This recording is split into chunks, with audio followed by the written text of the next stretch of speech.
It's officially NBA draft night. The Heat did not land Kevin Durant, so they still have the 20th overall pick. And on today's show, I am going to go through my final draft targets for Miami, assuming they keep that pick going into tonight. I'll also look at what positions I'm targeting for Miami, my big board. I'll rank them all. And then at the end, I got a couple prospects that I would crash out over if the Heat ultimately take them at 20. But hey, it is draft day. If you're fired up, if you're ready to go for tonight, we'll be live. So make sure you subscribe, but hit that thumbs up icon if you are fired up for the NBA draft. It's going to be a lot of fun. We'll see who the Heat take. All right, when we talk about what Miami should look for here in the draft, I think they should be targeting guards. They should be targeting wings. And I do want to clarify this as well as we go and look at these draft targets. I am ranking them by where I'd want them. So the number one guy that we'll talk about is the player that I want the Heat to ultimately take at 20th the most. And then as they fall down the board, you'll see where I rank some of these prospects. But Miami should clearly be looking to upgrade their backcourt alongside Tyler Herro and should be looking for an athletic wing. These are two prospects here I want to quickly discuss because I do not believe there is a world that they end up making it to the 20th pick. What I personally believe. I both have them as top 10 prospects in this draft class. But there have been some mock drafts out there where Jace is there at pick 17. Igor Demen makes it to the Wizards or Nets at 18 or 19 right in front of Miami. So if they have a chance to slip that far, then I guess maybe it's not the craziest thing to assume they are at 20. I'll say it right now. If one of these two are available with that 20th pick and the Heat don't take them, I'm driving down to Miami myself in rioting in front of the arena, which I borderline want to anyway with how botched this Kevin Durant trade situation was, but that's neither here nor there. But before we officially get into my prospects, like I mentioned, we're looking for a backcourt partner for Tyler Herro, and we're looking for an athletic wing. I know a lot of you might say, why do we need athletic wings? We have Andrew Wiggins, we have Jovic, we have Jaquez. They're simply not good enough to win in the NBA playoffs. I think that was very detailed by that first-round drubbing by the Cleveland Cavaliers and how much they struggled in the regular season. So, with the number one prospect on my big board for Miami, I'm going with the guard from France, Nolan Traore. Miami needs a high upside player with this pick because the only way they get out of the mediocrity they are in right now is if they either draft a superstar or trade for a superstar. And there aren't many superstars available with the 20th pick, but there are some guys that can have that upside. I view Traore as one of those. He has spent the last couple of years playing professional ball for San Quentin. Super high usage rate. Literally had a 34% usage rate last season. This season, about 29.4%. His first step is absolutely wicked. He is a blur in transition. He struggles shooting the ball a little bit, which is a concern. Doesn't have the best shot from deep.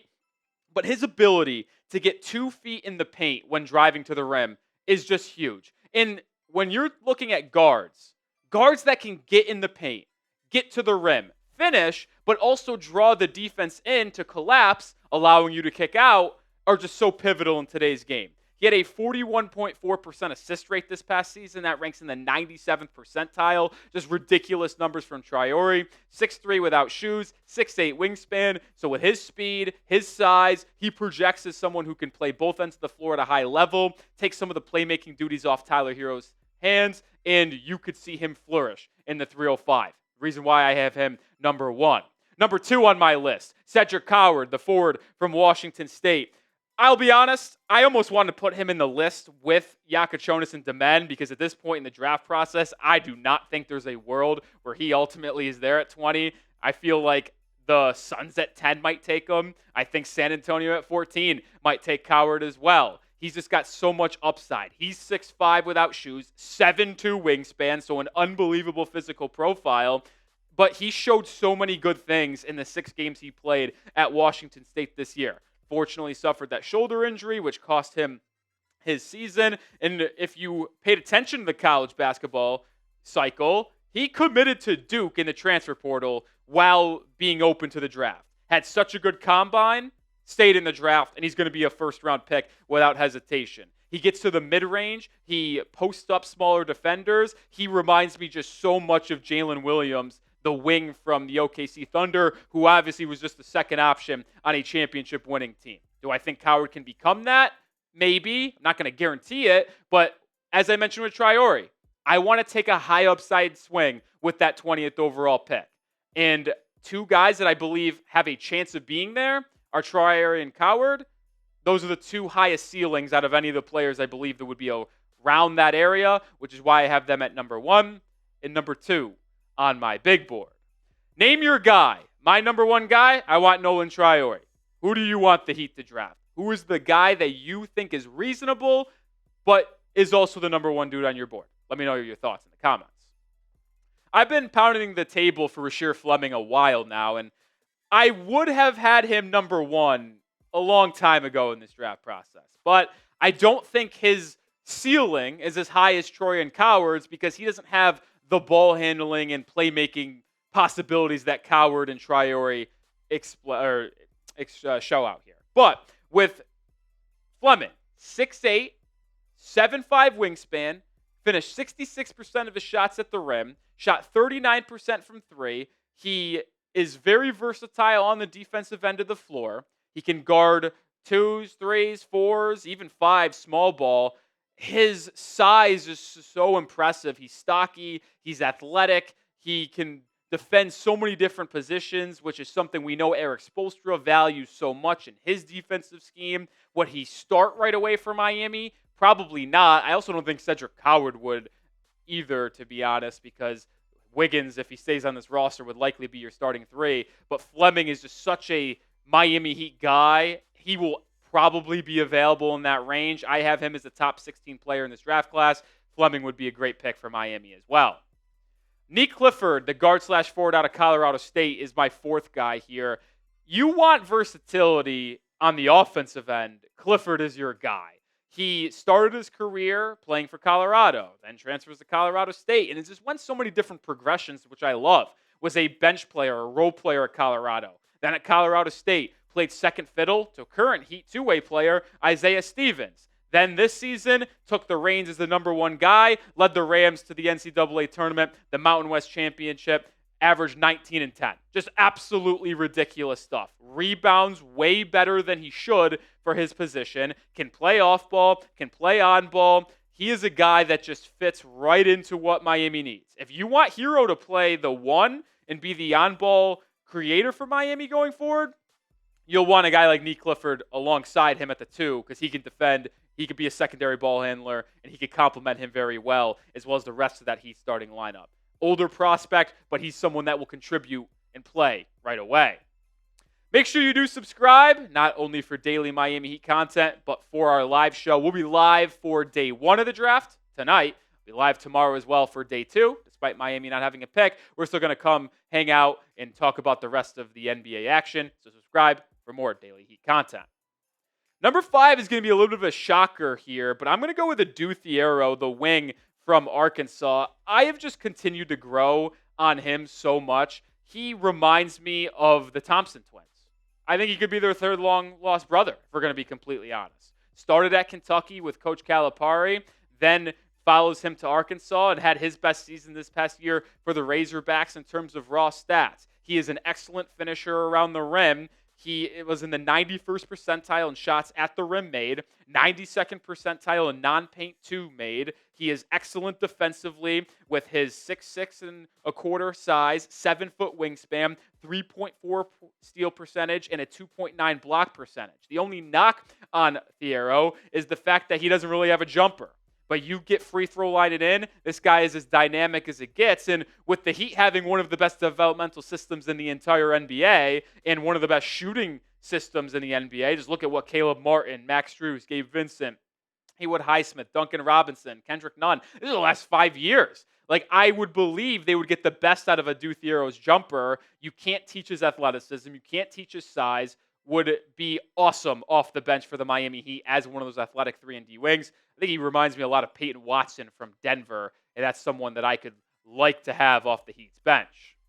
As we get into the back half of my draft targets, I'll put Jace Richardson here at number 6, a player that a lot of Heat fans have been in the comments looking for. The one knock I have on Jace is just his size, and unfortunately, it's a real concern. He's 6 foot without shoes, so yeah, he's 6'1" and change, but he plays more as an off-ball guard So are you going to be able to have an off-ball guard like that next to Hero, that small? Or are you going to trust that his limited sample size in terms of his playmaking could translate to a larger role and a usage rate in the NBA? There's no doubt about this. Jace is incredibly good in terms of his feel for the game. He cuts extremely well. He relocates after making a pass. It's a simple thing, but he does it at an extremely high level. Aggressive defender as well at the point of attack. He's crafty. And I mentioned the small usage rate. The potential is there. Not a lot, but he was in the 91st percentile as the ball screen handler. So maybe he can really take that next step and be a lead handler in the NBA. If I'm looking for a guard, I'd probably prefer someone that fits next to Hero better than Jace, but I certainly would not be upset with Richardson being the pick at number 20. I would not be upset if they went with Ben Seraph either, the guard from Israel. Now, he is more of your prototypical NBA guard due to his size. He is 6'5", 7.5 wingspan, so he is someone who fits that functional size guard role that you see more and more here in the NBA. He's been playing extremely well for Ratio Farm overseas as they are in the German League Championship Series. He's almost leading them to a title. He doesn't have the best jumper, but I think that would improve as well in the NBA. His release point is extremely high. His jumper, I hate to say it because I know he's a lefty guard from overseas, but it just looks like Goran Dragic. If you remember watching Goran in Miami, he had that high-arcing release with the one-handed follow-through. Seraph almost resembles that to a T. He gets to his spots really well, runs the pick and roll good. He makes some nice passes across court, whips them out of nowhere in the half-court set. Limited athletically is the concern for sure, but his size, playmaking, and ability to get to his spot in the mid-range is certainly something very enticing for me. Another player that I don't think I would be thrilled with, but I'm also not going to be upset if the Heat took him with that 20th overall pick. Whatever player Miami does draft tonight, they will be wearing one of these hats, whether it's on Zoom or on stage. So get yours today. You can get the black one that's curved, the white one that's flat. First ever time. They got bucket hats. How cool is that? Get yours today, right now. Chatsports.com/Heat2025 draft hats. Links in the description and comments of today's video. Represent Miami wherever you go. Let's move over to number 8 here with Asa Newell. I'm not really that in on taking a backup big man, but I'm also not going to shy away from it. Like, if the board falls in an extremely weird way, there is a way that I am happy and okay with going big man. One of those would be if Thomas Sorber from Georgetown's there. I don't have him on this list. I think he's basically a lock to go top 15 now. And even then, it would still be a question if I want to go with Sorber over a guard, because do you really want to address the center spot to be a backup behind Ware and Bam again? It's a very low need for Miami. Like, if you're ranking needs, I'm going guard, I'm going wing, I'm going shooting, and then maybe we'll talk about a backup big. But I do like Asa Newell to the point where I would contemplate taking him. I prefer him over Danny Wolf. I wouldn't prefer him over Sorber, but if you're talking about centers, I do have him number 4 on my list behind Sorber, behind Queen, and behind Malawaj. He was very aggressive. I like his motor. I like his fit. Like, he is a Heat culture type of guy with how hard he plays on a consistent basis. He also showcased the ability to step out and knock some threes for Georgia as the season went along. He is aggressive. He is switchable defensively, which I hate to keep on bringing that up, but we know the Heat play a defense that requires people to switch almost every single time a ball screen is set. Is that the smartest thing? No, and we could have a conversation about that in a different day, but if you are going to run that system, it's probably smarter to have a lot of players that can do it. I think Newell fits that mold with his foot speed, his verticality to fit in that, and I really like his potential fit if the Heat did want to go big man at 20. A player that might shock some people. I got Tyrese Proctor as my 9th guy for Miami. I have him over Walter Clayton. I have him over Cam Jones. I am a fan of Proctor, and I have a first-round grade on him, which I'm not in the most popular of NBA draft people that have that. Like, most people have him as an early to mid-second round pick. I see Aaron Nesmith when I watch Proctor play. I'm serious. And it's been an interesting road for Proctor because he was a 5-star recruit when he came from Australia to Duke. He was thought of as this unbelievable point guard with his size, 6'4" without shoes. He can play make, he can score, he can shoot it. But it's never really clicked early on in his tenure for the Blue Devils. But then this season, he had a brand new role. They took the ball out of his hands on ball and said, Proctor, you know what we're going to do? We're going to really lean into you as an off-ball spacer, a shooter, and a secondary ball handler. We're going to let Con Kneppel handle it. We're going to let Sion James handle it. We're going to let Cooper Flagg handle it a little bit. And what happened? Proctor's efficiency jumped through the roof, shot 40% from three this year, had his best season offensively as well, and it allowed him to showcase how effective he could be defensively as well with his long wingspan, his physicality, his aggressiveness. You want to talk about someone who could work next to Tyler if you're making him the full-time one. Proctor is that guy. Tyrese also did go through a workout with Miami. Not many people got that report. He kept a very tight-lipped this year in terms of who they were working out. Proctor is one of them. I do want to mention Jace Richardson was one of them as well. But Proctor's a guy that's growing on me. I think he can play the 2 or 3 in the NBA. If you want to really lean into his off-ball and shooting, I think that's going to be an interesting pick. 20 might be a little rich, but I would not be crazy upset with it. Cam Jones is going to be the final player that I put on my list of 10 prospects here. I know my guy Stretch for Bam on Twitter really likes Cam Jones, but I just can't get behind him being the pick for Miami at 20. He's just so limited athletically. He's an older prospect. Now, do I think he's going to be a fine pro? I do. He's crafty. He can finish in the paint at ease. He's actually one of the best guards in this entire draft in terms of putting pressure on the rim and finishing. He had a really good season playmaking. He never was asked to be a playmaker for Marquette due to them having Tyler Kolek the past couple of years, but then had that big step, had a 3.1 assist-to-turnover ratio and a 38.1% assist rate after not being in the 20% plus range in his first 3 seasons at Marquette. So he showed the ability to be an initiator. I think he is more of a combo guard. He reminds me a little bit of an Andrew Nembhard. I kind of comped him to an older Mike Conley, Ty Jerome type of guy, to where he can be a change of pace, not going to beat you athletically, but just knows how to get to his spots, can shoot it from deep. Had a high usage rate last season. I like Cam. Just think if you're taking a guy at 20, like someone with a little bit more of an upside pick, which is why I have him a little bit lower on my list. I mentioned earlier that there's 2 prospects I'd crash out over if the Heat took him at 20. These are the 2. Walter Clayton Jr. and Will Riley. These 2 happen. I'm unbelievably upset. And I know this person in particular is going to rile some Heat fans up because everyone likes the Florida Gators connection. I don't care. I don't. He is an undersized guard, older prospect. He's a good shooter. He comes up and plays big in big moments, sure. But are we taking a guy that is like a Cole Anthony, a Peyton Pritchard at 20? I don't know if I'm in on that. It's not sold on his fit with Miami. Will Riley, reasons why I'm out on him, frail, super small frame, negative wingspan. I don't like a guy with a negative wingspan. Can't defend. We see people get take advantage of that all the time. Desmond Bane's a good defender, but he's got T-Rex arms. So people just rise over the top and shoot over him every time. You know who else has a very bad wingspan? Tyler Hero. He can't defend either. So I question his ability to defend at the next level, and he's really not that good of a shooter at this point in his career. I do like the aggressiveness he drives to the rim. He's not afraid to get to the rim, and he draws free throws.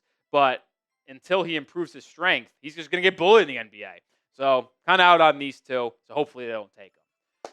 But make sure you also follow me on Twitter as we close out today's show. At Nic_Rohloff is my handle, because I will actually break who the Heat pick first over there before we come over and make a video later tonight when the Heat make that pick at 20, assuming they don't trade it. So make sure you go give me a follow right now.